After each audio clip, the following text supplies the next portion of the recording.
el camino en este tránsito de la vida que ha sido tan complejo en los últimos meses y que realmente se ve muy afectado muchas veces por la influencia del medio en el que se encuentran. Entonces, esperamos que sea un momento de mucho compartir, de mucho escuchar. Yo invito a los estudiantes que están acá para que realmente sean muy, muy conscientes y muy concentrados y atentos en todo este espacio que nos van a brindar. Todo lo que hacemos es por el beneficio de ustedes, todo lo que hacemos es por el bienestar de las familias, de los niños.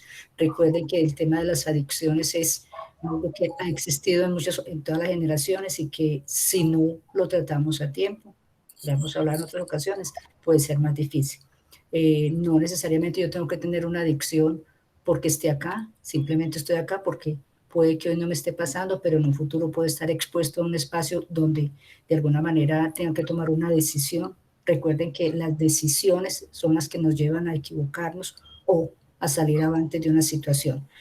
Bueno, yo no soy la persona que está hoy invitada pues a conversar, solamente quería hacer una introducción, de nuevo agradecerles de corazón a todos los padres, mamás y niños que están acá acompañándonos, a Juliet, psicóloga que está liderando con su equipo, de Carolina y de Manuela también. Y la verdad, hace muchos días teníamos deseos de tener acá al doctor Santiago, ya llegó el momento. Aprovecho para contarles que seguramente sus hijos les han comentado, llevamos como 3 semanas donde durante las diferentes horas del día todos los grupos han tenido talleres tanto de sexualidad como de manejo de adicciones en diferentes espacios con diferentes personas y este que tenemos hoy pues viene como ampliando la información y bueno, entonces bienvenida.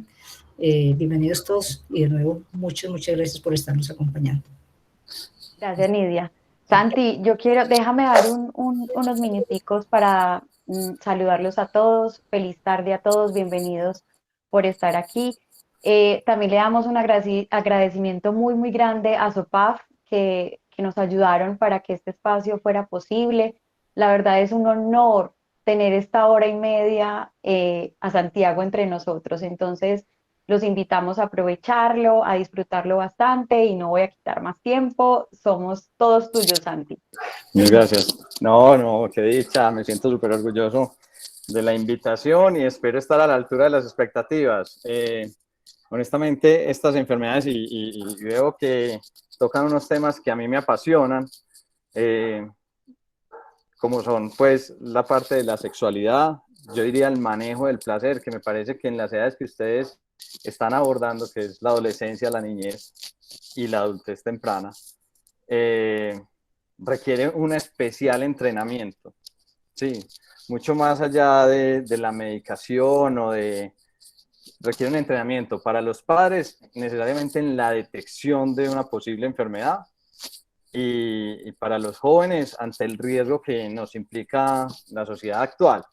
Entonces, pues yo les vengo a compartir parte de mi experiencia, parte del conocimiento. Yo hice pues algo como claridad, yo hice una rotación, una pasantía en Harvard de psiquiatría cultural e hice otra pasantía en Barcelona de trastorno de déficit de atención y hiperactividad y de adicciones. Entonces, y se van a dar cuenta que buena parte de la enfermedad adictiva, pues primero ojalá se pueda prevenir. Yo pienso que sí se puede prevenir, pero hay que, digamos, tenemos un reto muy grande nosotros y esto es parte como de lo que he estado como abanderado y es primero sacar la psiquiatría del closet y mostrar que esto es una enfermedad, las adicciones son enfermedades del cerebro.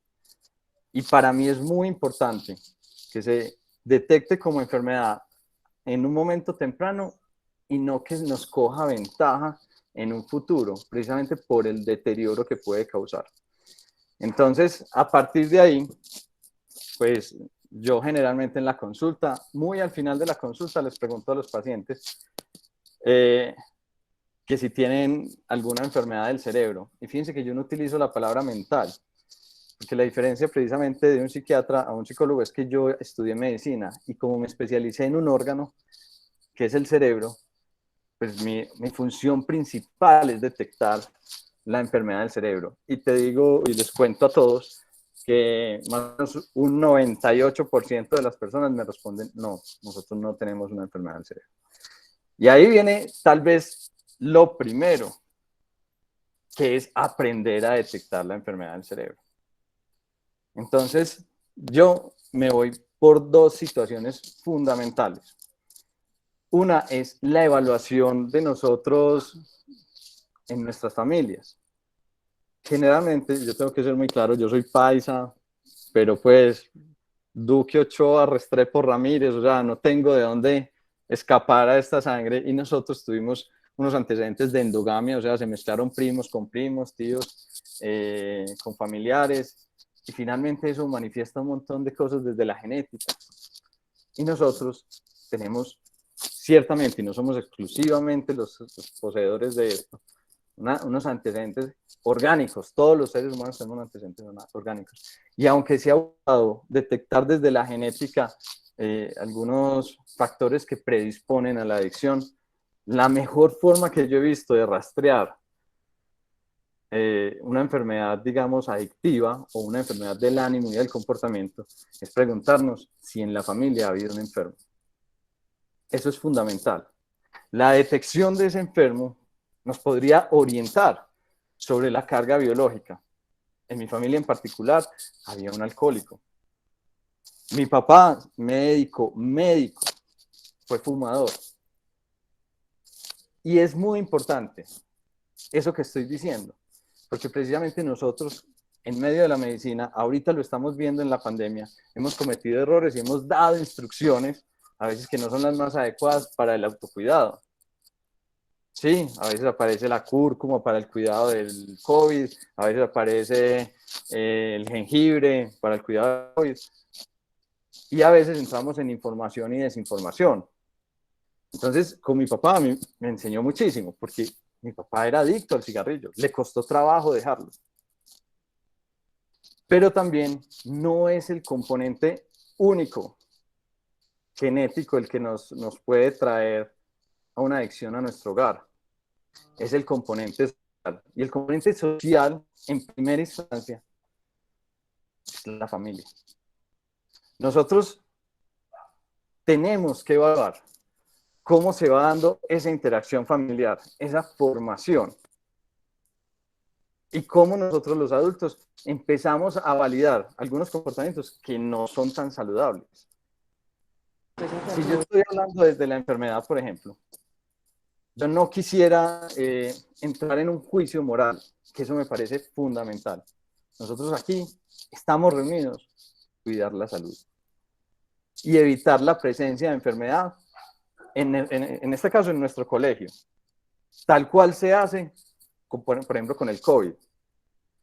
Entonces, cuando nosotros empezamos a validar conductas desde nuestro hogar, empezamos a perder el olfato para la detección de la enfermedad.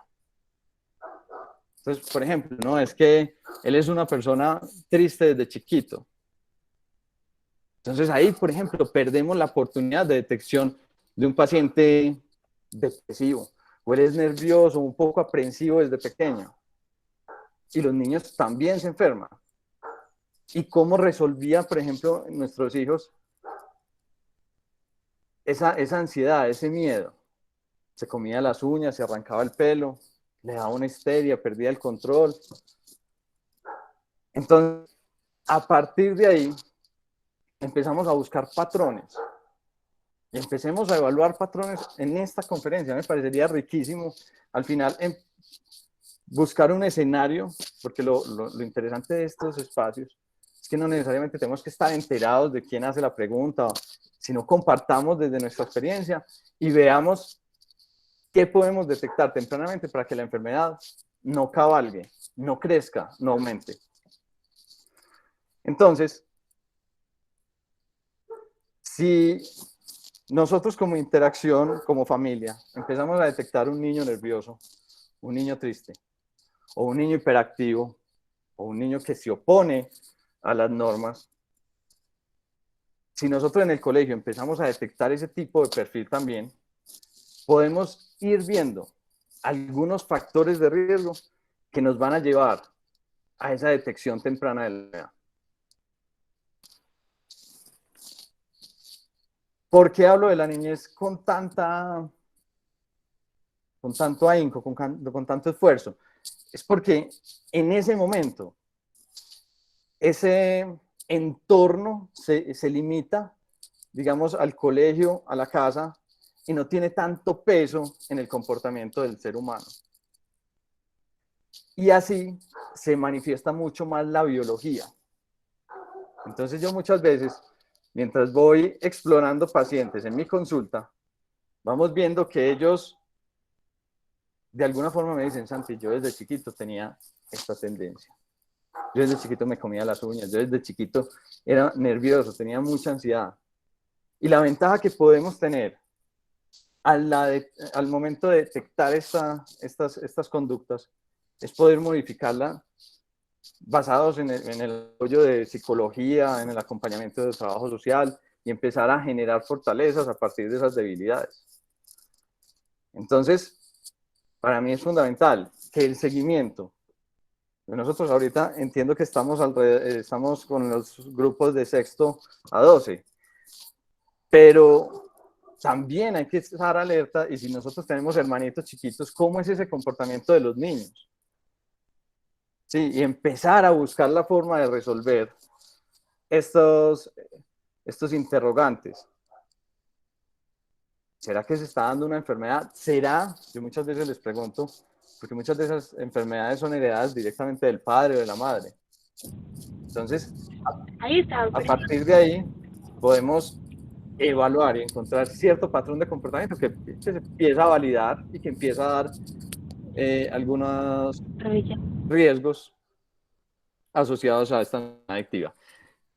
¿Qué me llama la atención en el colegio? Yo les diría una cosa fundamental: evaluemos la disciplina, la capacidad de hacer tareas y cumplirlas, de no estar divagando por ahí, de estar concentrado desde muy chiquito también, de tener la posibilidad de ver si esta persona es altamente impulsiva o irritable, o si en general se va en contra de las normas. Entonces, es muy raro, yo les cuento, el adicto más pequeño que me ha tocado atender a mí en estado de internamiento, o sea, internado en una clínica de adicciones, tenía 9 años. Entonces me dicen: Santi, pero ¿cómo un niño de 9 años va a llegar al nivel de adicción? Y honestamente, la sociedad, y esto es muy importante que lo hablen en sus hogares, yo ahorita voy a hablar de algunas sustancias, voy a hacer el rastreo de las sustancias con ustedes que tenemos contacto hoy por hoy en nuestra sociedad. Pero ese joven creció en un hogar donde los padres, digámoslo así, eran separados, pero vivían en condición de calle, o sea, un entorno muy hostil, con un mercado de sustancias psicoactivas, digamos, al frente de donde dormía, porque no tenía residencia, no tenía donde vivir. Y entonces eso ofrece un montón de aprendizajes a partir de ese caso, que es catastrófico, pues. Y nos dice y nos hace preguntar, nosotros en nuestros hogares, ¿qué tan lejos tenemos las sustancias psicoactivas? Las tenemos, están durmiendo con nosotros, y estoy hablando de legales o ilegales. Estoy hablando del cigarrillo o del vaporizador, o estoy hablando del licor, que también es legal, o de la marihuana, que ya tiene un componente legal. ¿Sí? Y a esas sustancias, ¿cómo les estamos abriendo nuestras puertas? ¿A partir del conocimiento o a partir del desconocimiento y el riesgo que nos implica ir explorando? Por eso me parece súper importante. Si hay algunos niños aquí o algunos adolescentes que quieran hacer preguntas, pregunten, y ahorita vamos resolviendo desde la psiquiatría lo que pueda yo ayudarles. Entonces, yo digo siempre que el tema de las adicciones es un trípode, es una mesa de 3 patas. Y en esa mesa de 3 patas tenemos siempre una predisposición en el ser humano, pues, o sea, en el paciente en particular, una predisposición genética a ser adicto. Eso está claro, o una, pues llámalo predisposición familiar, una predisposición en el entorno familiar inmediato que de alguna forma no resuelve las inquietudes de esta persona enferma o no tiene el conocimiento. Es que a uno no le entregan un manual sobre enfermedades cuando va a tener un hijo y no tiene el conocimiento de cómo detectar esta enfermedad. Y ahí muchas veces yo tengo que ser muy claro en una cosa. La mayoría de papás me dicen cuando vienen a la consulta, Santi, es que yo detecté a mi hijo en el primer consumo. Yo honestamente, en la medida que exploro, y muchas veces los jóvenes confían en mí y me dicen, Santi, no, yo ya venía consumiendo hacía 6 meses o hace un año. Pues es mejor decirle a mi papá que me pilló en el primer consumo, que decirle que ya venía con 6 meses de consumo. Entonces, generalmente, cuando nosotros abrimos la posibilidad de un diagnóstico ante una consulta psiquiátrica, es muy difícil detectar porque muchas veces estamos teñidos de mentiras o de partes ocultas ahí. Entonces vuelvo y retomo. Entonces, una persona genéticamente dispuesta a la adicción, un entorno enfermo, que generalmente es la familia. Entonces ustedes me dicen, ¿por qué Santi? Porque quieran o no, esto distancia la familia. Porque empieza uno a ocultar información y a perder confianza. Los papás en sus hijos, y generalmente los hijos no tienen la confianza de decir, ve, probé esta sustancia,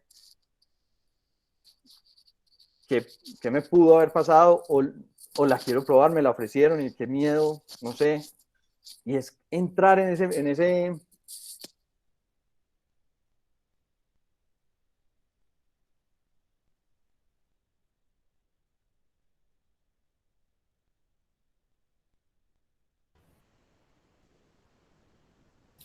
¿Me congelé yo o es él? No, yo lo perdí también. Sí, doña Nidia, Me tiene cayó problemas con la conexión. conexión. Se congeló. Ya, ahora, ya. Sí, sí, a todos.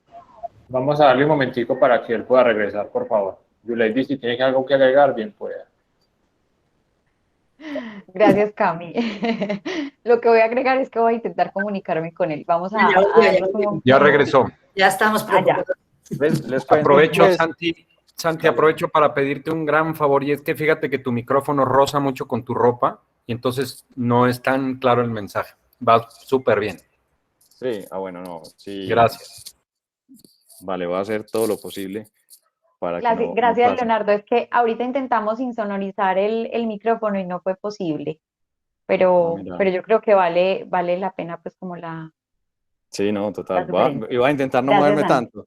Esta Listo. interrupción es gracias a Tigo, que a veces se me apaga el internet y vuelve y reaparece. Entonces, nada, vamos a mirar.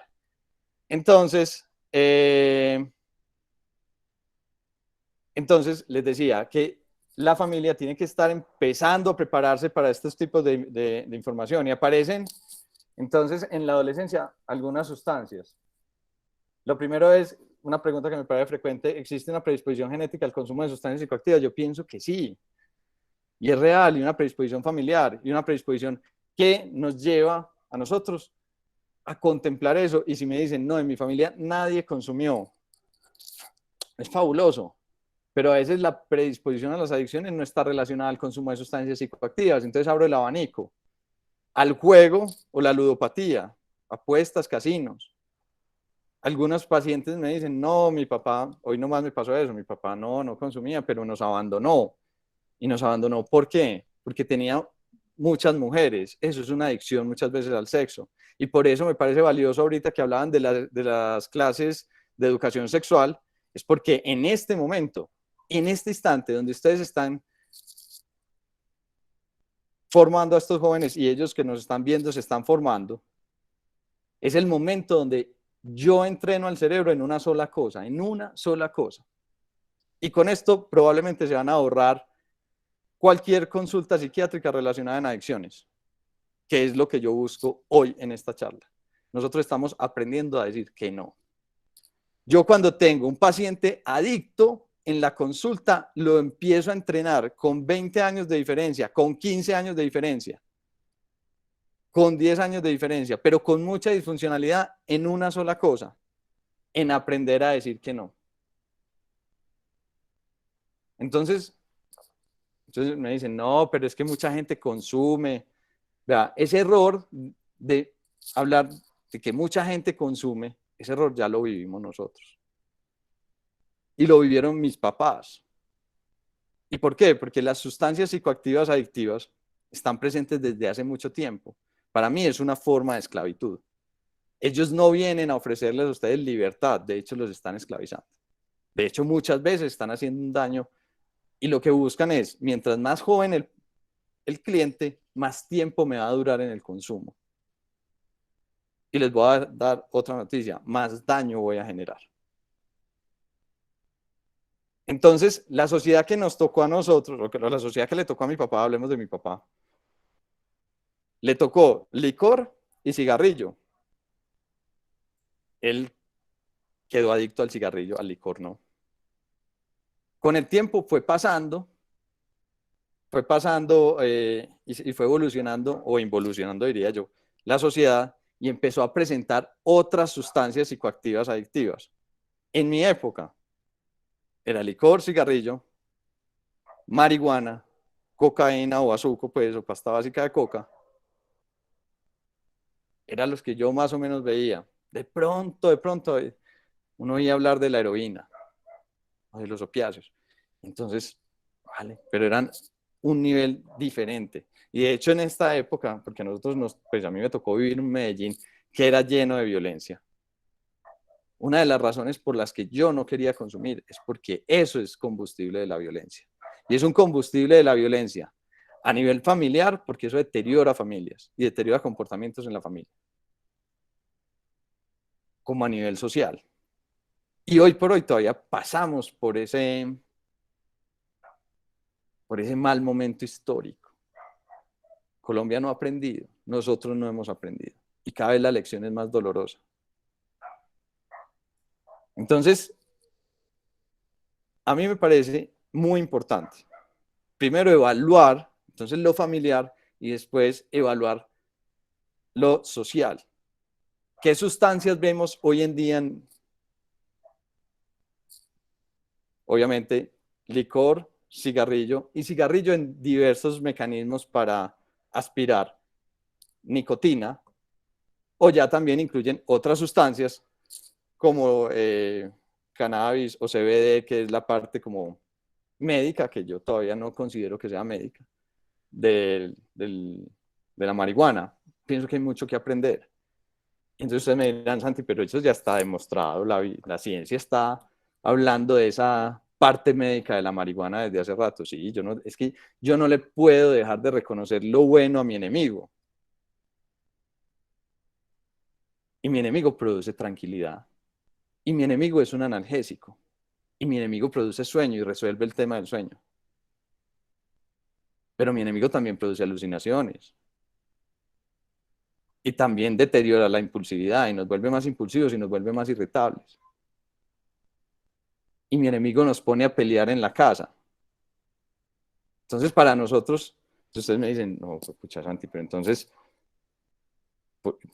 ¿qué otra sustancia que tenga un uso médico ha vivido eso antes que lo que está viendo ahorita la marihuana? Y yo les respondo, la morfina, o los opiáceos, el opio, la heroína. Esos eran analgésicos.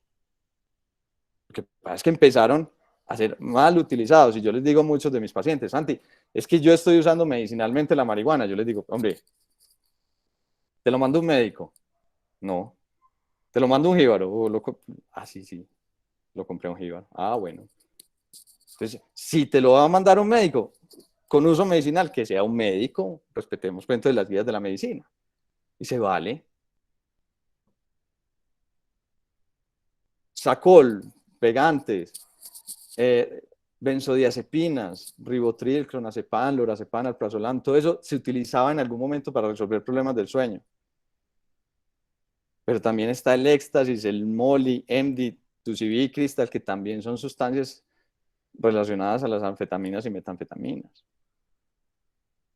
A mí me da mucha risa, pero entonces me dicen, no, pues es que la marihuana es natural. A mí me da mucha risa porque si existe algo que le tengan miedo algunos adictos que he entrevistado, que son muy adictos, Me dicen, Santi, lo peor que he vivido, lo he vivido con una sustancia que se llama el cacao sabanero. Y eso es natural. Eso se consigue aquí en Medellín. Es una planta que está por ahí. Y de ahí se obtiene la escopolamina. Y yo les digo a mis pacientes, es que ustedes han visto, seguro han tenido contacto con gente que le han dado escopolamina o burundanga, pues, en la calle. Y esas personas muchas veces no vuelven a ser las mismas. Es más, en la clínica en la que yo trabajé, a un secretario le dieron y empezó a convulsionar después de eso. Entonces, ¿se puede producir un daño estructural en el cerebro? Claramente. Claramente. Popper, que es un inhalante que también es un estimulante sexual. Dick, que es una cosa para limpiar computadores que lo utilizan de la misma forma. Ketamina o Special K, que muchas veces está relacionado a una sustancia que es muy peligrosa, que ahorita se está dando en el mercado, que es el 12B o el 2CB o la cocaína rosada. Entonces, si ustedes ven en ese escenario, ¿qué sociedad les tocó? ¿Qué sociedad nos tocó más enferma? ¿La de mi papá con 2 sustancias psicoactivas, la mía con 6 o la de ustedes con 24 o 25 sustancias?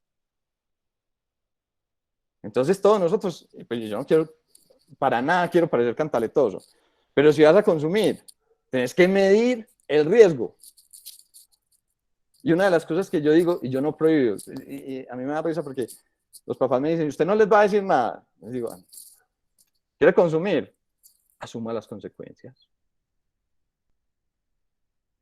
En algún momento nos vamos a volver a encontrar. O nos encontramos hoy y solucionamos el tema, o nos encontramos más tarde y vas a estar más deteriorado. ¿Y por qué vas a estar más deteriorado? Porque no has aprendido a decir que no. Este es lo que nosotros necesitamos. Si ustedes me preguntan, el mensaje único que yo quisiera tener hoy es empezar a entrenarnos en decir que no. Y es muy difícil. Ustedes me van a decir, Santi, pero es que a vos te puedes tomar un whisky. Sí. Y me estoy exponiendo. A mi edad. Pero cuando estaba en la adolescencia, sí que me estaba exponiendo más. Y les voy a ser muy sincero aquí entre nosotros. En esa época sí que tomé mucho más licor. Y no lo digo con orgullo. Pienso, honestamente, yo les voy a decir una cosa. Una de las cosas que más me ha dolido en la vida es que uno de los compañeros míos de medicina falleció en el contexto de un consumo de licor. Estaban ellos en una finca. Yo todavía me lamento que este compañero no hubiera dejado de ir a esa finca porque esa noche lo llamamos nosotros para salir. Dijo, no voy para una finca. Y murió en el contexto del consumo. Y era un médico. Entonces, la edad muchas veces no nos resuelve el tema de soy infalible. Hay una teoría muy bonita de las adicciones, que es la teoría de la automedicación. Es la que para mí explica mucho más las adicciones. Entonces, de pronto más adelantico están el tipo de sustancias, que en la presentación, no sé si está ahí. El tipo de sustancias explica buena parte de las veces qué resuelve la sustancia en mí y me lleva a consumirla con regularidad. Entonces ustedes me dicen, Santi, los vaporizadores, la gente ¿por qué fuma? Por ansiedad. Cuando yo leo los libros, me dicen, con frecuencia libros de medicina, me dicen, la Ritalina está relacionada con el consumo de sustancias psicoactivas, adictivas. Yo pienso corregir eso en algún momento que tenga el suficiente apoyo, digamos, en evidencia. Y es la Ritalina no aumenta el consumo de sustancias psicoactivas. De hecho, muchas veces corrige. Es la enfermedad la que aumenta el consumo de sustancias psicoactivas. En este caso es el déficit de atención y hiperactividad. Y la Ritalina es un estimulante. Y miren el riesgo que estamos asumiendo nosotros a veces como papás cuando no tratamos un paciente con déficit de atención y hiperactividad. Hablemos de los estimulantes que hay en la calle. El primero es el azúcar. El segundo es la cafeína.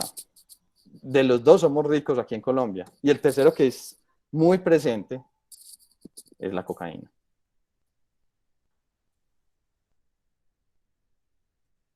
Las sustancias depresoras, sin lugar a dudas, la más delicada para mí es el licor. El licor promueve, y entonces ustedes me dicen, ¿cómo lo puede evidenciar en el día a día? Primero, muchas personas necesitan tomar para dormir. Entonces, se toman su whiskycito, se duermen. Eso produce cierta relajación, además que es ansiolítica, disminuye la ansiedad, y se duermen. Pero con el tiempo ya no necesitan un whisky, sino 2 whiskies, 3 whiskies, 5 whiskies. Y empieza a haber cierto deterioro en el funcionamiento, en el ánimo. Y nos baja ese ánimo, nos roba ese espíritu, que es una característica muy, muy frecuente. Otra sustancia psicoactiva que me impresionaba, a mí me tocó verla consumir en un espacio donde autorizaban consumo en Barcelona, es la heroína. Es como si le robara el espíritu a uno. Los deprime, los baja. Obviamente es analgésico, pero le roba la vida. Y de hecho es así que tuve que atender pacientes en urgencias que hacían paro respiratorio porque ya se le olvidaba al cuerpo respirar. Las psicodélicas, que son alucinógenas, precisamente como el cacao sabanero, como el LSD, que viene de algunos hongos. Entonces, y las ansiolíticas, lo que disminuyen la ansiedad. Y a mí lo que me parece interesante de esto es, nos tenemos que hacer una pregunta. ¿Nuestros hijos en qué momento están teniendo contacto con la primera sustancia psicoactiva adictiva? Y será conveniente nosotros como papá acompañarlos. Venga, sírvase usted yo me sirvo otro y consumamos juntos. Usted está fumando un vaporizador, deme a ver, yo lo pruebo, venga, fumemos juntos o consumamos pues, o vapeemos juntos. Es un poquito complejo porque desde ahí estamos de alguna forma autorizando el consumo. Es muy importante nosotros como papás prepararnos para que no, en el caso de que hubiéramos consumido o que tengamos algún consumo, nuestros hijos no repitan nuestra historia o no se deterioren más que nosotros. Uno siempre tiene la experiencia de que el hijo llegue mucho más lejos que uno. Cuando detectamos ese primer consumo, yo lo primero que recomiendo es vencer esos espacios ocultos, esas sombras ocultas. Vamos a reconstruir la confianza. Lo que pierde un joven cuando lo detectan en un consumo de licor o de cigarrillo o de vaporizador es la confianza.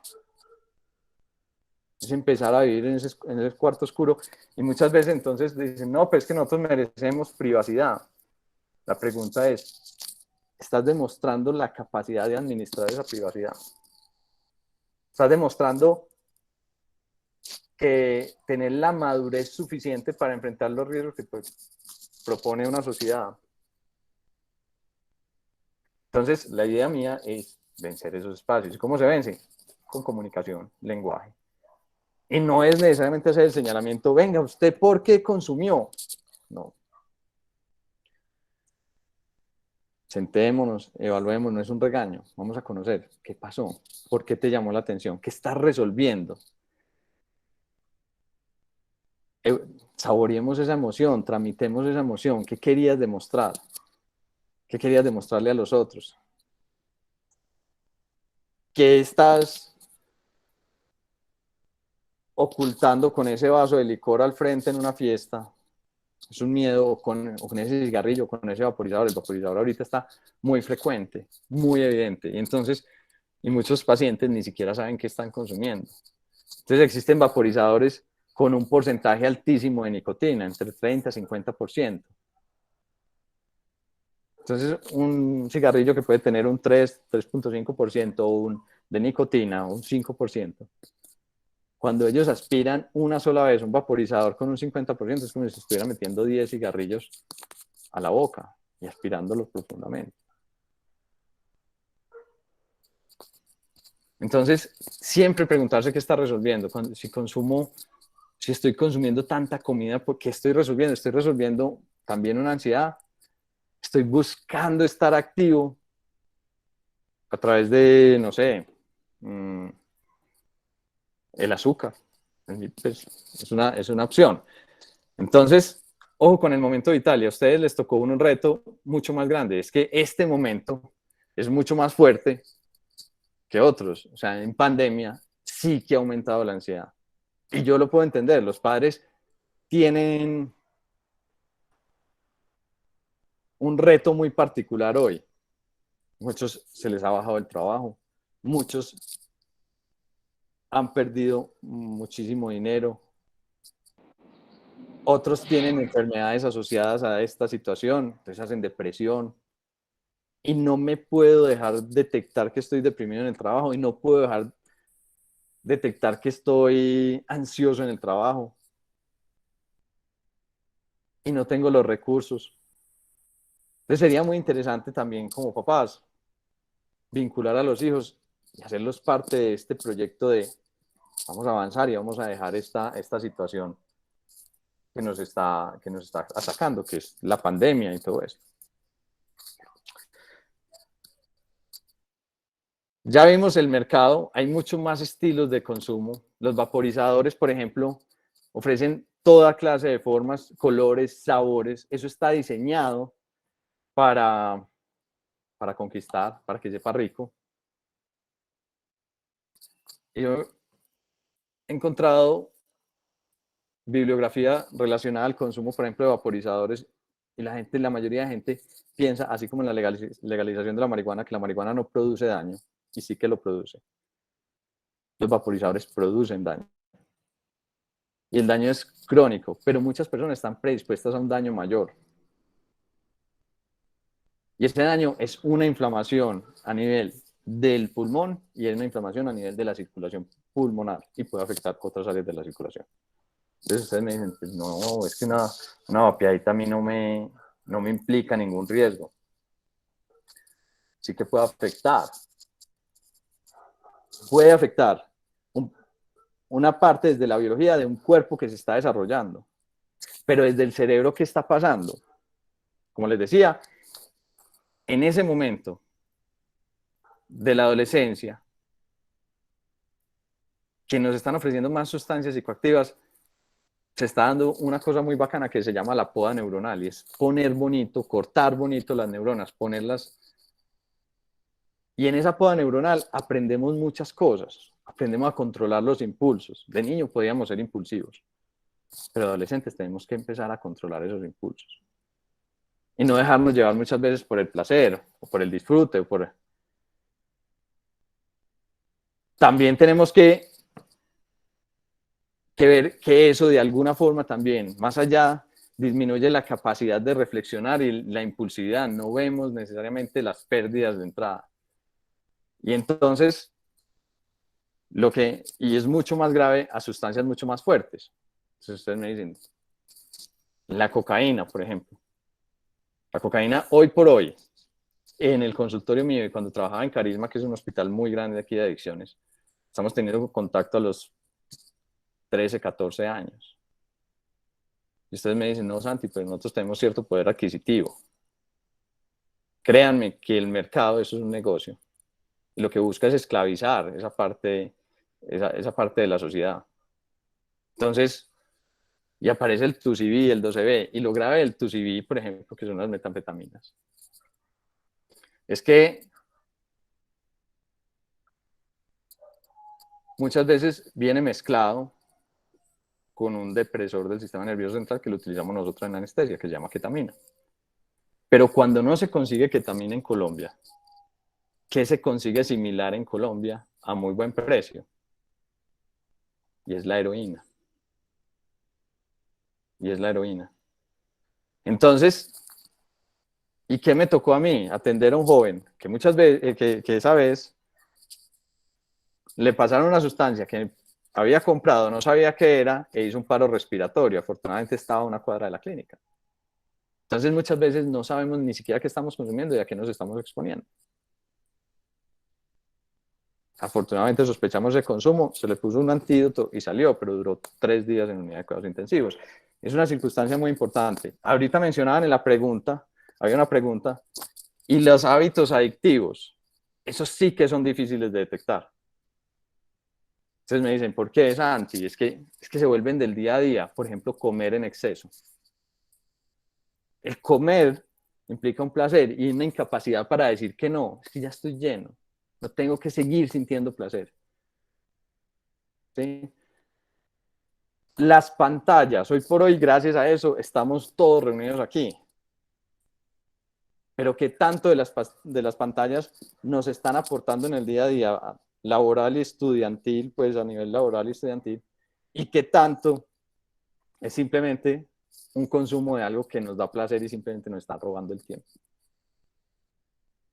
Entonces, y cada vez esa industria se va a estar reinventando para ofrecerles a ustedes jóvenes y a los papás una tonelada de retos, de sustancias, de actividades que los va a conquistar. Y a partir de esas, digamos, enfermedades, yo siempre digo que detrás de una adicción, en un 98% de las ocasiones hay una enfermedad de base y una disfunción familiar. Entonces, a partir de ahí,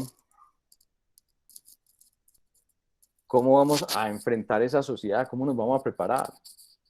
¿Cómo nos estamos preparando para que no nos dé el coronavirus? Pues, tenemos que hablarlo, tenemos que empezar a generar espacios de discusión.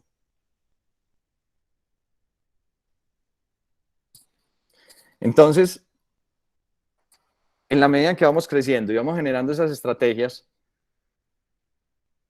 y vamos validando estos consumos, cada vez es más fácil exponernos a consumos mayores. Entonces, ustedes me dicen, ¿qué es lo delicado de, por ejemplo, que esté fumando un vaporizador, que esté pues, consumiendo un vaporizador, que esté tomando licor en exceso cada 8 días? Debería, pues usted también fue joven. Mucha gente me lo dice. Y yo les digo la disfuncionalidad. Y la disfuncionalidad radica en que ellos muchas veces nos están dando pistas que se están deteriorando. Por ejemplo, con el PlayStation. Ve, está perdiendo 3 materias, pero sigue pegado al PlayStation.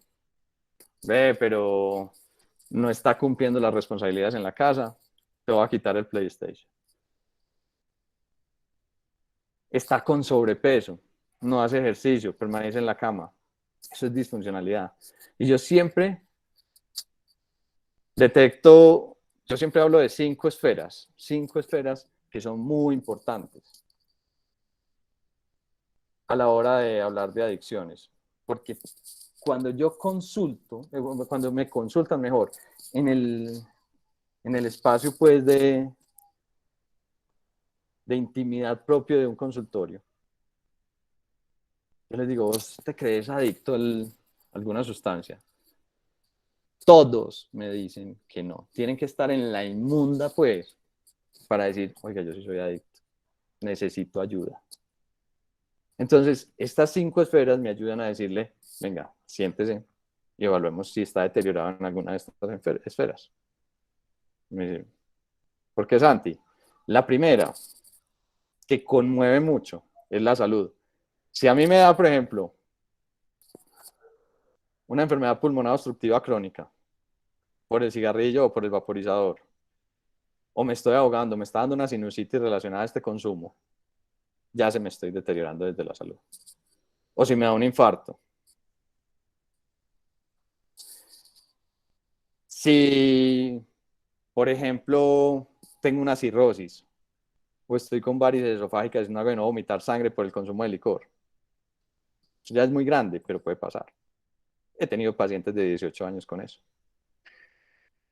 Entonces, cuando hay un deterioro de salud, conmueve demasiado. Y eso es muy importante. Uno de los casos que más me enseñó a mí fue un paciente que me decía, Santi, pues yo cierro todos los negocios con licor.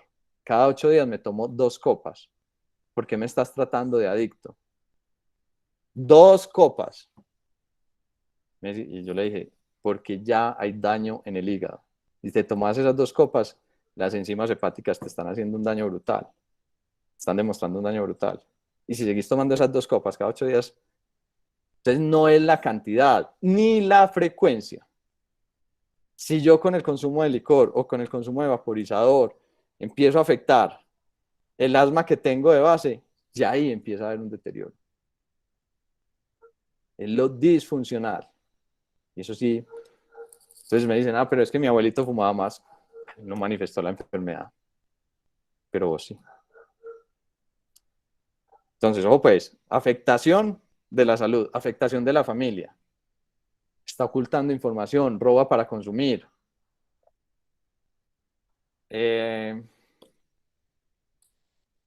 No se vincula a la familia, no se integra, no conversa, se aísla, llora, está encerrado, se le afecta el ánimo. Esa parte empieza a robar esa sustancia a todos esos escenarios. La familia. Lo académico o lo laboral. Entonces ustedes me dicen, Santi, por ejemplo, ¿qué? Por ejemplo, soy un taxista y estoy consumiendo y me he chocado 3 veces esta semana. O atropellé a alguien bajo el efecto del consumo de alguna sustancia psicoactiva. O en lo académico, mi consumo está deteriorando mi relación con los compañeros y con el colegio, con los profesores. Eso habla de disfunción. Y muchas veces, dentro de ese proceso de detección de uno de los mecanismos inconscientes que procura tener la gente es, si yo estoy enfermo y soy el único enfermo, estoy muy mal. Pero si yo estoy enfermo y hay más enfermos, no estoy tan mal. Entonces la conducta propia del adicto es distribuir la sustancia. Y en eso no podemos entrar. Tenemos que estar preparados para evitar esa distribución. Porque lo que sigue es la validación social de la sustancia. Entonces a mí es muy gracioso porque muchas veces se pierde el rol de papá y mamá. Entonces muchas veces el papá dice, no, pero es que yo sí soy fumador, pero él me trajo el vaporizador y es menos grave. Sí, yo eso lo sé, teóricamente. Todavía no tenemos la suficiente evidencia, es que los vaporizadores pues están desde el 2006. Entonces uno dice, todavía no tenemos la evidencia. ¿Cuánto nos demoramos nosotros para detectar que el cigarrillo era cancerígeno? Por ahí 30 años. Y entonces, grandes mentiras que se dicen en el mercado, que ahí tengo en una diapositiva, yo voy volando por aquí, si ustedes ven que me estoy dispersando, me dicen. Pero una de las características que me visitaban los, pues digamos, de una empresa muy conocida de estos elementos eléctricos para consumir sustancias psicoactivas relacionadas a la nicotina, y me decían, Santi, pero es que este aparatico no quema el tabaco, lo calienta. Y entonces no va a haber ningún problema. No va a haber todo el problema de la combustión. Y además, no existe ninguna razón para que cause ningún cáncer. Yo les decía, venga, explíqueme entonces cómo los beisbolistas en Estados Unidos, masticando tabaco, les daba cáncer de garganta, lengua, encía, colon. Explíqueme eso. Si ahí no hay ninguna combustión, muchas veces es la sustancia la que afecta el ADN de las células. Entonces retomando, la salud, la familia, lo académico y lo laboral. Y dentro de lo académico y dentro de lo laboral hay ciertas profesiones que no deben consumir sustancias psicoactivas. Sería muy aburrido uno montarse en un avión y que viera a esta persona trabándose afuera. Entonces, me pueden decir, no, Santi, pero es que a él maneja mejor, muchos me han dicho eso, él maneja mejor cuando está trabado. Es muy delicado. O, por ejemplo, si a ustedes les gustaría que a sus papás los operara un cardiólogo que se acabara de meter un porro o de consumir algo así por el estilo. Yo no. Entonces, esa parte, la parte profesional o laboral. La pérdida de dinero. Empezamos a gastar y a gastar y a invertir demasiados recursos en el tiempo y en dinero para obtener ese placer. Y empezamos a sentir esa necesidad. Entonces es muy delicado. A mí me parece muy delicado porque, entonces, por ejemplo, desde el punto de vista del internet, de YouTube o de Netflix o estas cosas, es cuánto tiempo estamos perdiendo en el consumo de estas vainas. ¿Sí? Y lo último es la pérdida de la libertad. Entonces ustedes me dicen, Santi, por Dios, ¿cómo alguien va a perder la libertad consumiendo? Y hay una cosa que me llama mucho la atención y es, el día de ayer, oía yo la noticia, acá en Medellín, una pareja pues de hermanos, donde uno termina muerto, y lo llamativo de esa noticia es que lo mató porque le sirvió el aguacate malo. No sé si ustedes se enteraron. Y pasaba, no, qué tan dramático, qué hecho de intolerancia. Esto es brutal, por cómo una persona puede matar a otra por un aguacate. Y cuando leí yo la noticia, eso no es ningún hecho de intolerancia, es un hecho, una secuela de una enfermedad. Entonces ustedes me dicen, ¿por qué? ¿Por qué puede ser una secuela de una enfermedad? Y es porque esta persona, en el consumo de una sustancia psicoactiva adictiva que se llama licor, embriagado aparentemente solo por licor, no conozco el caso, mata a su hermano. Entonces es ahí cuando les digo yo muchas veces que es la lucha entre esos dos cerebros, entre el cerebro que nos hace más humanos y el consumo de sustancias psicoactivas. Créanme o no, la historia posiblemente me dé la razón. Nosotros nos volvemos más animales cuando consumimos. Mejor dicho, la historia no. Los espero en un servicio de urgencias, el Día de la Madre, en cualquier servicio de urgencias, atendiendo familiares que se dicen y se maltratan a través del consumo de sustancias psicoactivas. Esta sustancia psicoactiva es legal. Con esa sustancia psicoactiva se paga la educación en Colombia y la salud. Entonces, es muy delicado que nosotros como sociedad empecemos a validar esas conductas. Entonces, a partir de ahí, yo lo que busco en estos espacios que me encantan es empezar a ver cómo interactuamos con estos riesgos. Ninguno de nosotros puede garantizar que va a crecer sin ese riesgo, que no va a tener ese contacto. Eso llega a nuestra casa y toca a nuestras casas, así como llegó esta enfermedad que nos tiene encerrados y sigue llegando. Y cada vez se perfecciona para llegar y hacer más daño. Y para mí es mucho más importante resolver el tema de la adicción en el menor tiempo posible de exposición versus, es mucho más difícil, se los voy a poner en esos términos, es más difícil sacar un adicto que lleve 20 años consumiendo que lleve 1 o 2 años. Entonces los papás me dicen, pero sí hay que internarlo. Sí. Si él tuviera un apendicitis, usted le estaría preguntando al cirujano, oiga, hay que operarlo. Dice, no, opérelo. No, intente no operarlo. Se va a morir. Entonces, esta enfermedad mata. Y mata muy lentamente al paciente que la sufre, pero mata y destruye profundamente aspectos familiares y sociales en ese ser humano, que tenía todo para avanzar. Bueno, tristemente algunos de esos pacientes también tienen un contexto social que es muy complejo. Entonces, y de eso se aprovecha el mercado de estas sustancias, en destruir muchas más vidas en ese punto. Entonces, cuando uno busca intervenir en este punto, lo que quiere, sin lugar a dudas, es actuar lo más pronto posible sin la necesidad de, ojo que aquí hay un tema que me duele a mí mucho, sin la necesidad de medicar, creo que es mi parte, pero si lo necesito lo hago. Entonces el paciente y los papás me dicen, Santi, pero la pregunta, ¿ese medicamento no es más malo? Y yo digo, no, honestamente, no, pues uno no estudió para hacerle daño, es el mismo medicamento que usa el neurólogo y muchas veces les comparo, vos dejarías a tu hija convulsionando porque el anticonvulsivante es malo. No. Entonces, idealmente, intervenir para aprender, ahí sí, este es el momento en el colegio, en la adolescencia, para mí, y eso sí podría comprobarlo con un estudio que he adelantado, para mí, los años de más riesgo de consumo de sustancias psicoactivas son 6º y 7º grado.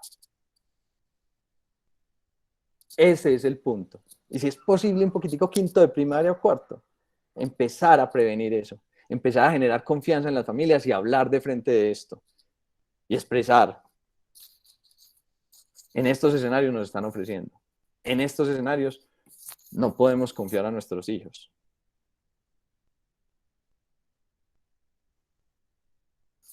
Entonces el riesgo, aquí viene una cosa que es muy pesada, me lo decía un paciente alcohólico, decía Santi, es que mi enemigo es la droguería, allá me venden el licor. Y muchas veces el enemigo es el éxito, que ya venden vaporizadores y cigarrillos. Y entonces empezar a cambiar esa, si mi hijo tiene diabetes, yo no puedo mercar donde normalmente y como lo hacía antes. Tengo que cambiar mi estilo de vida. Si mi hijo a esas alturas, espero que empecemos a detectar, tiene una predisposición a la búsqueda o consumo de sustancias psicoactivas, yo procuraría evitar espacios donde él consuma y fortalecerlo mucho, fortalecerlo demasiado. Y rodearlo de jóvenes también que estén fortalecidos, porque el entorno hace que uno se proteja. Un entorno que lo vulnere a uno, que lo haga sentir mal porque no consume, uno tiene que ser demasiado fuerte para eso.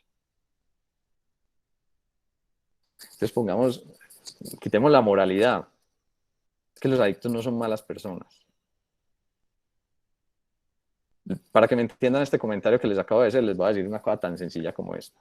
Yo tengo pacientes adictos que son médicos y yo los tengo que entrenar, que se desenvuelvan en un medio donde existen las sustancias psicoactivas adictivas, como son los medicamentos que ellos tenían acceso. Los tengo que entrenar para que viendo eso todos los días aprendan a decir que no. ¿Es eso o renunciar a su profesión que amaron, que se construyeron y que se han formado? Entonces lo que uno busca es, sin duda, ese aprender a decir que no. ¿Y qué pasa entonces si yo empiezo con el consumo de sustancias psicoactivas? ¿Qué pasa si empiezo a afectar esa poda neuronal que me pone mis neuronas divinas cuando estoy en la adolescencia de 15, 16 años? Además uno está poniendo bonito físicamente. Hay algunos a los que no nos llegó la época bonita físicamente, pero bueno, ahí seguimos luchando. Pero el tema es, cuando nos estamos poniendo así, en ese espacio, tenemos que entender que si no aprendemos a decir que no, nos va a dar más fácil algunas enfermedades, dependiendo también de las sustancias psicoactivas adictivas que consumamos. Entonces ustedes me dicen, los vaporizadores, pues que es lo que está ahorita más presente y más validado con el licor, por ejemplo. Entonces me dicen, el licor, sí, claro, depresión, ansiedad. Los vaporizadores, ansiedad. Es que yo no he visto ninguna persona que diga, cada vez consumo menos vaporizador. No, cada vez consumen más y más y más por el mal manejo y no generan estrategias suficientes para administrar esa emoción. Entonces, si perdemos ese momento de efervescencia y calor, que es la adolescencia, ¿a qué nos exponemos en un futuro en un cerebro que se está enfermando todos los días con el consumo de sustancias psicoactivas? A mí hay dos cosas que me preocupan mucho y tienen mucho que ver con la historia familiar y sobre todo con la historia familiar de los paisas. El trastorno afectivo bipolar y muchos adictos, sin tener historia en la familia de trastorno afectivo bipolar, presentan este tipo de enfermedades de nuevo.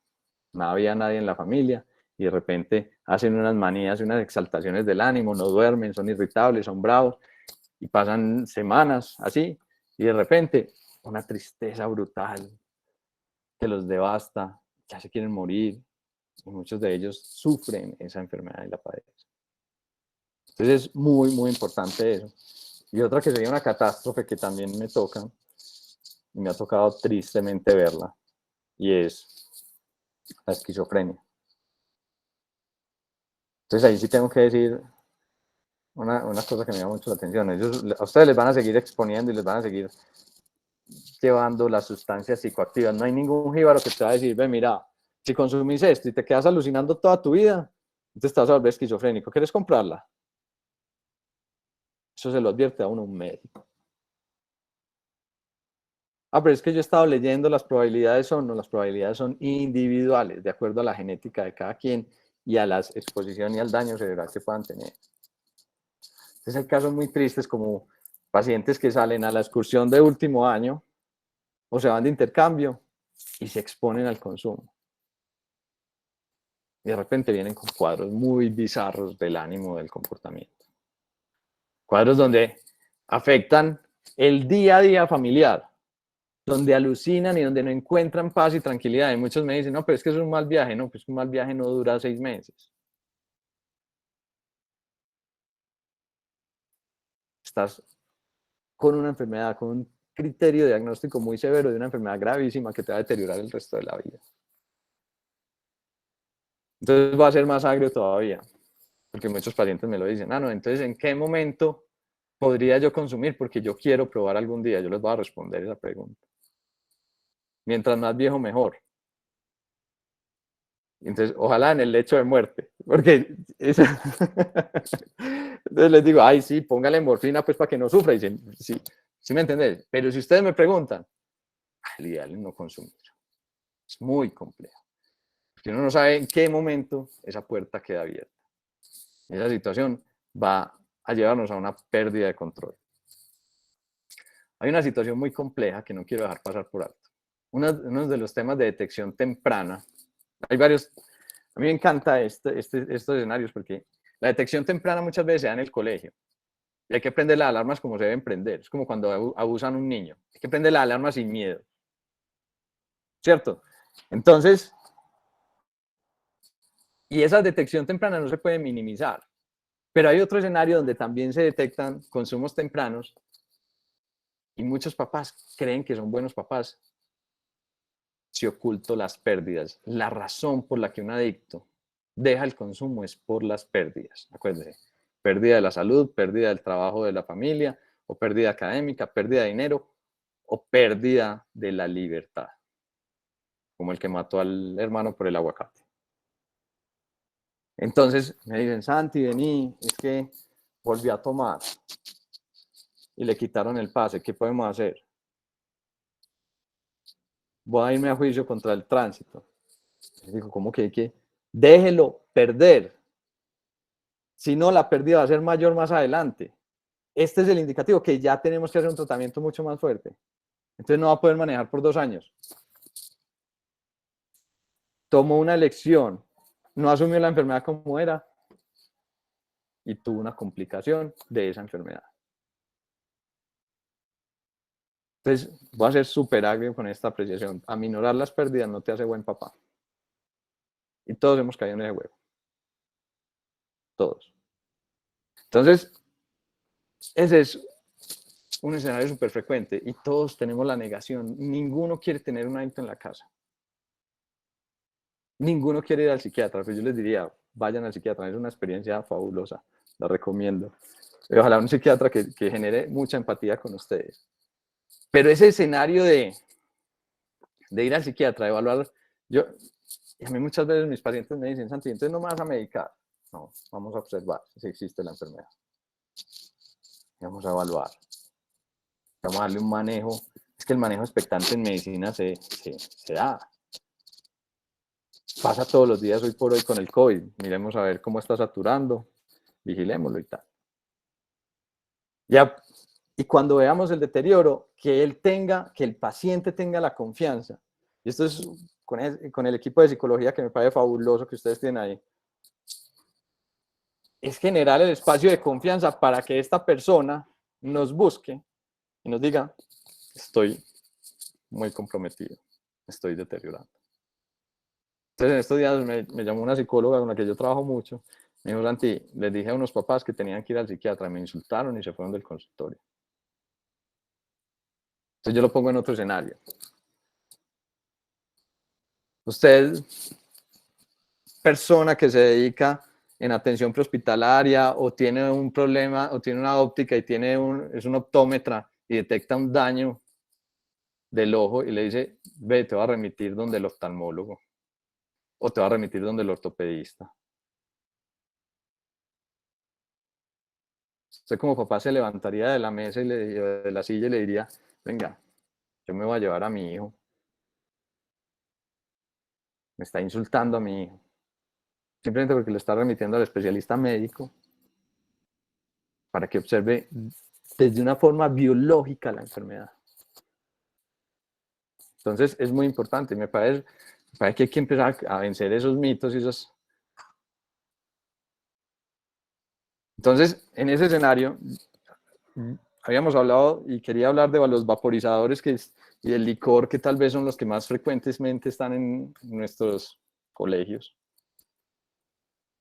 Pero me parecía más amplio también tocar otros factores de riesgo que no son menos importantes y en la medida de lo posible, ojalá en un futuro, poder hablar de cada sustancia y qué riesgo nos ofrece y que no nos cojan con desconocimiento esta sociedad que nos quiere ver esclavos de eso. Y entonces, y a partir de ahí, con el conocimiento y sabiendo qué enfermedades podemos tener y adquirir a partir del consumo, pues tomemos una decisión, ojalá que sea que no. Pero si usted consume, después no se queje cuando venga la enfermedad, evidente. Porque eso es la otra cosa, cuando viene aquí Santi, y ahora ya no soy capaz de salir. Un paciente en estos días me decía, Santi, yo nunca me imaginé que el consumo de heroína era una tarjeta de crédito. Yo pensé que encontraba la tranquilidad, el alivio al dolor y el sueño. Ahora no tengo tranquilidad, tengo mucho dolor y no puedo dormir. Entonces, ojo con los vaporizadores, ojo, muchos no compran, no saben lo que están comprando, no saben ni siquiera qué porcentaje tienen, no saben qué vehículo está utilizando, no saben qué produce el vehículo en la absorción de esa sustancia, no sabe el daño alveolar o arterial que tiene. Pues preparémonos y hablemos de frente un poquitico, saquemos las sustancias también del closet y digamos, esto me lo están ofreciendo, ¿qué es esto? Hablemos con el equipo de psicología, preparemos este tema y miremos los riesgos. Ahí fue muy bacano. Y entonces, ahí sí, de frente. Honestamente, yo estoy a favor de la legalización de todas las sustancias para poder decir de frente, venga, no hay, usted no puede ejercer esta profesión consumiendo esta sustancia. Usted no puede, tratémosla de frente, no ocultemos los síntomas, porque cuando uno ya cae en el fondo es muy complejo salir. Entonces ustedes están a la entrada de un infierno y yo simplemente les estoy diciendo, hey, ojalá no entren, pero es su decisión también. Tratar bien o mal esta enfermedad, tratar bien o mal este cerebro. Y yo siempre hablo más de la cuenta, así que por favor, si tienen algunas preguntas, me parece delicioso compartir estas algunas experiencias. No sé si tienen, pues yo intenté como dar mucha información de algunas preguntas, de algunas sustancias, pero podemos aprender todos juntos. Si quieren. Gracias, Santi. De pronto en las diapositivas hay algunos factores de riesgo que me parecen importantes que si quieren mostrar. Sí. Y yo entré y iba... Entonces, ojo con los Perfecto. trastornos también de personalidad, eso nos hace más expuestos a veces las personas dependientes, y yo sí que lo veo ahí. También son dependientes a sustancias psicoactivas y dependientes a la hora de querer a alguien y dependientes. Entonces, como mencionaba, el trastorno de déficit de atención y hiperactividad, el trastorno opositor desafiante, ojo con el entorno, que es muy importante. El tema de la exploración, exploremos, en vez de consumir, exploremos en el conocimiento. Ojo con la disfunción familiar, que es muy importante, y el consumo habitual no debe existir, no debemos validar el consumo de sustancias psicoactivas. O recreativo, yo odio la palabra recreativa en ese contexto. Hoy me voy a recreación, hoy voy a ser recreativo, me voy a llevar 10.000 neuronas. Sí, es un poquito complejo. Muy bien, jóvenes, espero que les haya gustado un poquitico la charla, pero conversemos un poquito desde las preguntas si quieren. Listo, Santi, muchas gracias. Por aquí nos preguntaban si de pronto nos puedes hablar un poquito como de las adicciones a los videojuegos. Sí, como este tipo de adicciones funcionan igual, hay diferencias. Hay dos, yo te diría, hay dos ramas como de las adicciones que son muy características. Unas son las adicciones a sustancias psicoactivas y otras son las adicciones comportamentales, por así decirlo. Los que sufren adicciones comportamentales se creen de mejor familia, pero no es así. Generalmente son más complejos y más rígidos a la hora de intentar cambiarlos en esos hábitos. Entonces validan el consumo, ¿no? Pues es que yo tengo que investigar en el computador, yo tengo que, el videojuego yo ya estudié lo que tenía que estudiar. Muchos pacientes me dicen, no, yo voy al casino solo 2 horas, pero en esas 2 horas se comen 100 millones de pesos. Una cifra que puede descompensar a cualquier persona. Y entonces uno dice, ¿qué? Entonces, sí, son muy similares. Y entonces la palabra para tratar ese tipo de cosas en el hogar, eso es muy importante, lo que va a decir, ojo pues, límites. Límites. Un horario, un cumplir y de pronto una hora de juegos. Eso para mí es fundamental. Igual en cualquier adicción, trasládela al consumo de licor, por ejemplo, que es legal. Yo soy un alcohólico, llego a mi casa, yo no puedo tener cerveza en el refrigerador. Esos límites los pierdo, se desdibujan y vivir con la sustancia al lado es muy peligroso. Tengo que poner límites. Si soy adicto al azúcar, otra sustancia legal, yo tengo que modificar el mercado para no tener acceso. Entonces quitémosle el tema moral a las sustancias. Conozco gente espectacular que son adictos a la heroína. Súper buenos seres humanos. Es más, me da una tristeza brutal cuando consumen porque es como si les robara el espíritu en serio. Entonces, los límites con los videojuegos, los límites llámese, o pantallas, yo les digo pantallas, Netflix, con cualquier pues plataforma de estas de series, con las películas. Entonces, a mí me parece súper importante eso.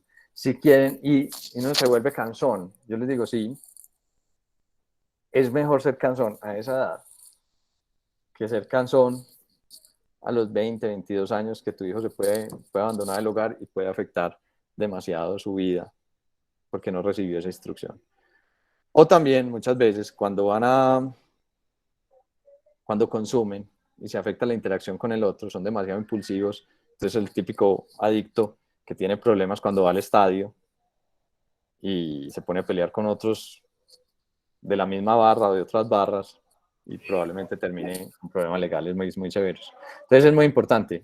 Si queda alguna palabra para trabajar en la adolescencia, en los límites y en la niñez. Ok.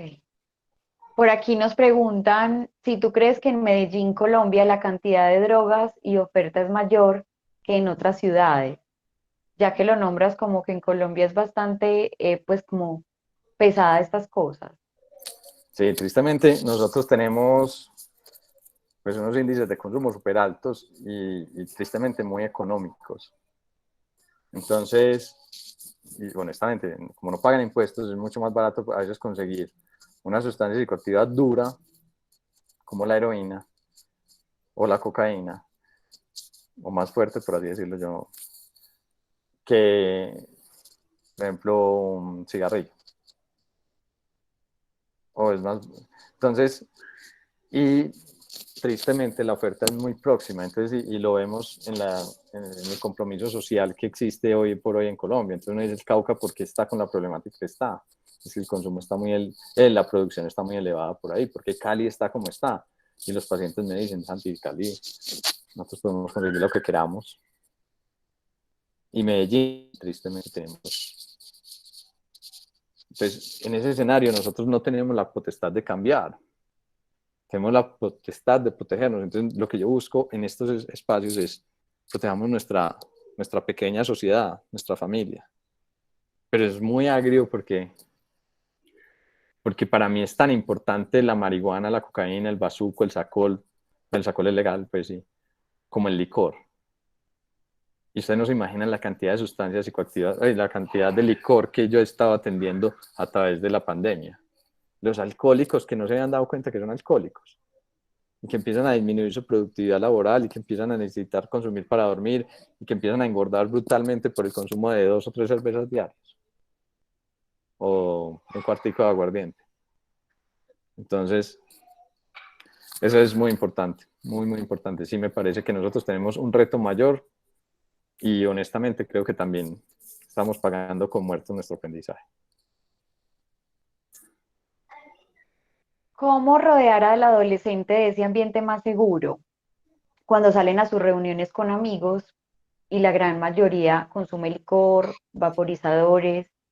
Entonces, ¿cómo, si la idea es como suspender las salidas, como mientras se logra fortalecer a ese adolescente a que diga no, cómo manejar ese tema ahí? Yo trabajaría, inclusive desde la niñez, es mucho más fácil generar esa confianza, pues. Pero bueno, ya llegó a la adolescencia. Buscaría un espacio como papá de conocer los amigos, de acompañar. Yo no soy mucho de juzgar desde lo moral, pues no me gusta, pues porque soy médico. Pero si tenemos la oportunidad de conocer esos escenarios e ir recomendando, acompañando, no ser cantaletosos. A nosotros mismos nos da rabia cuando nos cantalenteaban. Es decir, vení, existen estos riesgos. A mí me encanta y una cosa que me hizo un diferencial frente a algunos compañeros que consumieron es vamos a recogerlos de la fiesta. Y yo no sabía, pero mi papá y mi mamá observaban cómo se montaba uno al carro y cómo se montaban los amigos. Mira, este amigo tuyo está como maluquito, vamos a llevarlo más rápido. Vení, tenés que estar con cuidado con él. Vigilar lo que no se esté pasando de tragos, vigilar lo que no consuma. Entonces, es más asociarnos y en construir confianza que en señalamientos negativos. Pero si destruyen la confianza, no hay que tapar. Me heriste en esto, yo confié en vos. ¿Qué pasó? O sea, evaluemos. ¿Cómo querés entonces que me porte? ¿Quieres que sea un policía o querés que sea una persona que genera confianza, que te está acompañando en este proceso de crecimiento? Sí, entonces, en mi modo de ver, no hay que entrar en esos espacios como de conflicto desde lo moral. Y la preocupación máxima que yo llevo cuando un papá y un hijo se ponen a pelear en el consultorio, yo le digo al hijo, es que pregúntale a tu papá si le gustaría verte en una unidad de cuidados intensivos, con un riesgo mortal. Eso es lo que está sintiendo él acá, diciéndome, mi hijo es un adicto. Y le van a robar todas las oportunidades y le van a robar toda la vida. Le van a robar la salud. Por favor, ayúdame a sacarlo antes de que le haga más daño. Lo triste es que esta enfermedad, el paciente muchas veces dice, yo no quiero salir. Y es muy doloroso para ellos. Bueno, Santi, por acá muy buenos comentarios, agradeciéndote mucho los papás. Nos sugieren profundizar un poquito más en el tema de adicciones diferentes. Yo creo que eso da para otra conferencia, otro tiempo que sabemos que también es necesario y que tenemos una población que lo necesita. Una de las preguntas frente a este tema es como, ¿cuánto tiempo sugieres que es adecuado dejar a los niños y a los chicos jugar como play o estar en su celular al día, puede ser a la semana? Es muy, primero, o sea, yo estoy absolutamente de acuerdo con una cifra que puede que no les guste a los jóvenes, y es el celular, si mucho, a partir de los 15 años, si mucho. Es abrir un montón de escenarios y ustedes me van a decir, Santi, ¿por qué? Pucha. Porque mucha de la distribución de las sustancias psicoactivas se hacen por redes sociales. Y ese espacio es un espacio negro. ¿Se acuerdan de los espacios negros? Ah, es que en mi cuarto solo entro yo. En mi cuarto, mi closet solo lo organizo yo. No, los papás tienen que tener acceso a cuarto, closet, todo, carro, todo. En la casa no hay espacios, no debe haber espacios oscuros. No debe haber sombras ni espacios vacíos.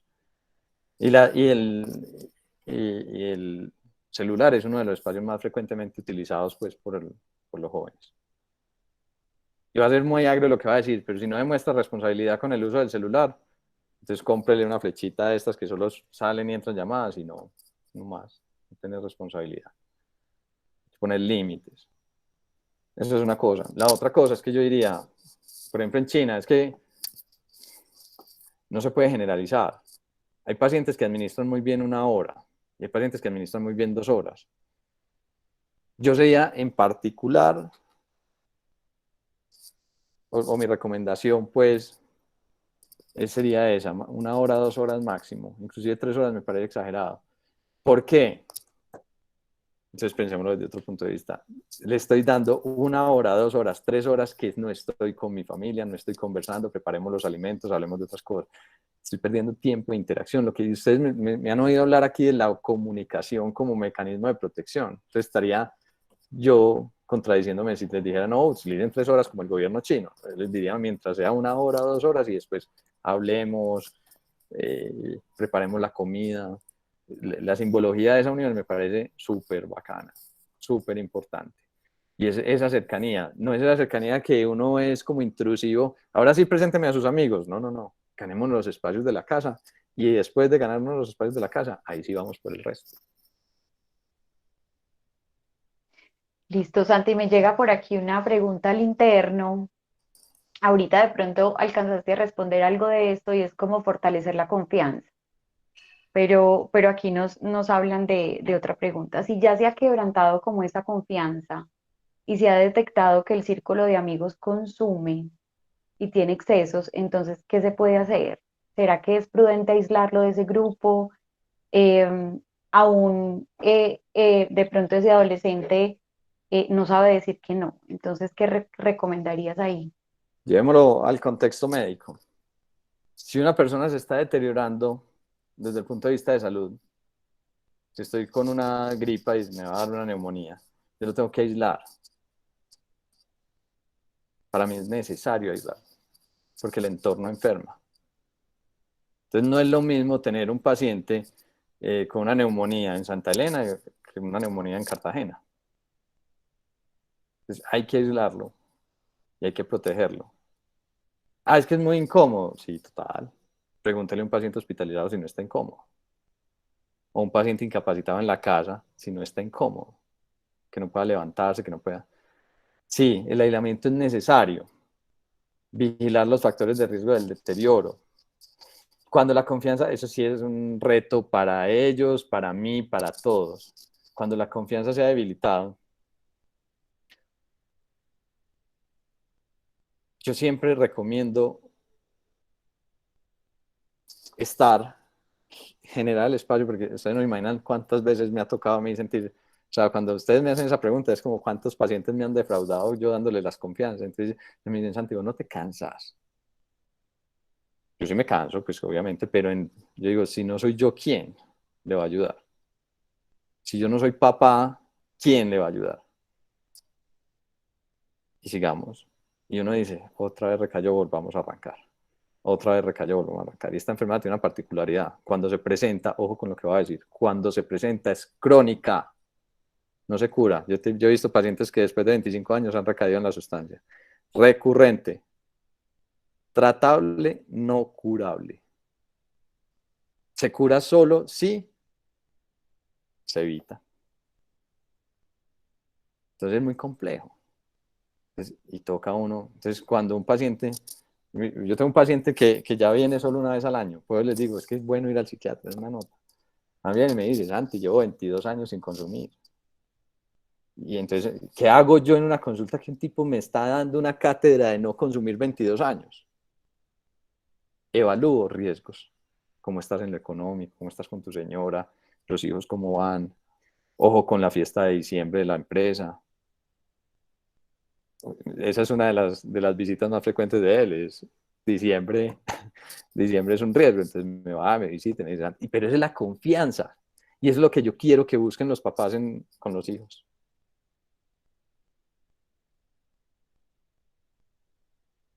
Listo. Santi, de pronto un consejo que nos puedas regalar a esos papás que abren su casa. Yo sé que hablaste ahorita un poco de esto, ¿cierto? Pero de pronto, ¿qué consejo, qué recomendación darías a esos papás que abren su casa para que sus hijos y los amigos consuman allí? Es muy delicado. Es muy delicado y es es la validación del consumo. Va a ser más violento conmigo. Yo tengo una hija, entonces me dice, Santi, pues afortunadamente tiene 5 años.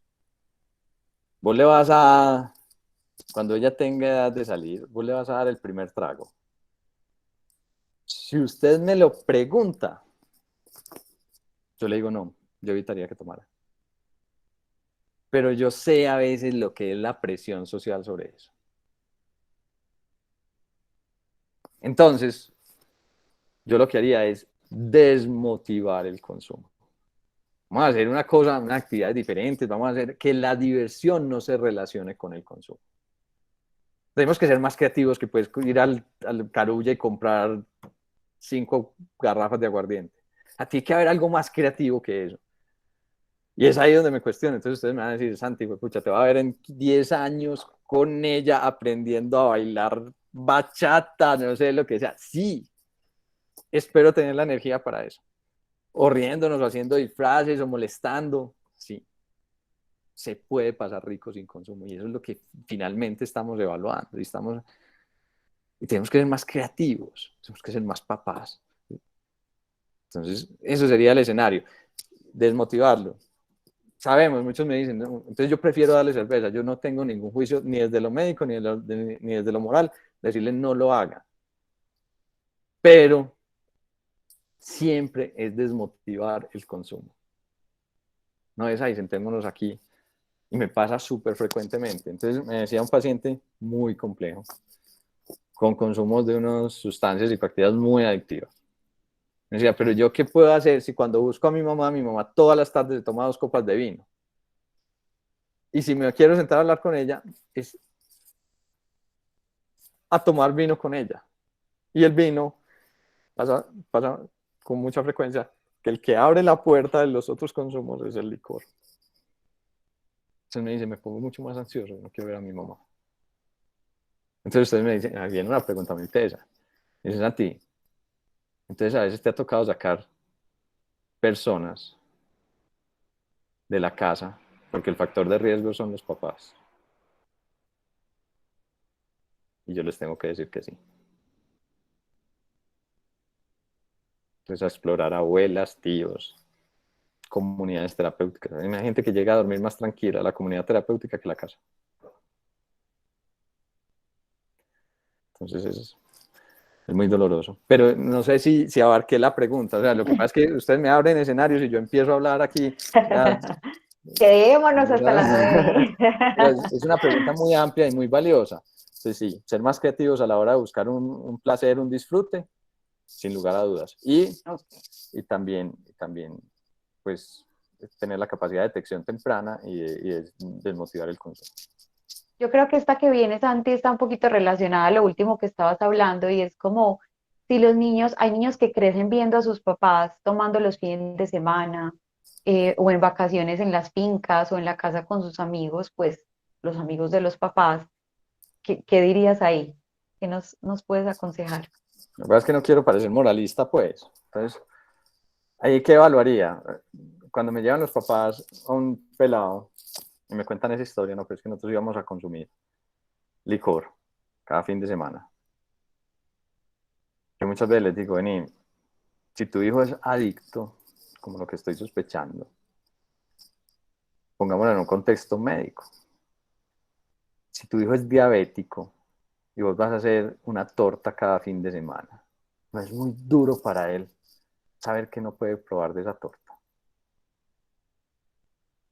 Entonces lo que abordo ahí es ser empático con la enfermedad del hijo y ser solidario con el hijo. Porque después demandan y necesitan la certeza de que no está consumiendo, pero el lenguaje es muy contradictorio. Entonces, precisamente, yo no puedo negar que esos escenarios se den. Pero si se van a dar, entonces que no sean cada 8 días, pues, que el hijo tenga otras actividades, y muchas veces cuando yo detecto ese tipo de consumos, detecto que hay otro adicto en la casa. ¿Se acuerdan que les dije que detrás de un adicto hay una familia enferma? Entonces, ahí es cuando se da este tipo de enfermedades. Entonces, y aparece una cosa que es terrible cuando confronta a un adicto. Y dice, pero papá, ¿qué me vas a decir vos si vos estás consumiendo esto, aquello, lo demás allá? Entonces, ahí sí que se rompe la confianza. Mi papá no es mi ejemplo. De salud no es mi ejemplo. No vamos a poner cosas morales. Puede ser un empresario exitoso, puede ser un buen papá. De salud no es mi ejemplo. Y es súper poderoso, pues cambiémosle entonces la pelota. Es súper poderoso cuando un papá asume un tratamiento y un hijo también. Escucha, vamos a salir de esta. Es ganador esa llave. Vamos con toda. Yo te voy a recuperar, vos me vas a recuperar, vamos con toda. Yo voy a ser tu papá, vos vas a ser mi hijo y vamos a salir de esto. Es muy poderosa esa llave. Bueno, Santi, muchos agradecimientos, de verdad, muy valioso el espacio, los papás con muy buenos comentarios, con muy buena intervención de parte tuya, mucho aprendizaje. Qué bueno. Pues nosotros sin duda. Esa es la idea, aportar y espero no haberlos cansado, pues, porque yo a veces me quedo aquí hablando cosas y tal, y yo les puedo decir desde el punto de vista médico y que es mi experticia y desde lo que he vivido, pues, todos los días en consulta, y espero que en serio les aporte demasiado y eviten que se presente esta enfermedad que es muy compleja. Muchísimas gracias. Estoy segura que si estuviéramos de manera presencial, todos estaríamos aplaudiendo, ¿cierto? Sí, totalmente. Muy, muy bien. Muchas gracias. Excelente. Muchísimas gracias a todos por estar aquí. Feliz noche. Hasta luego. Chao, chao.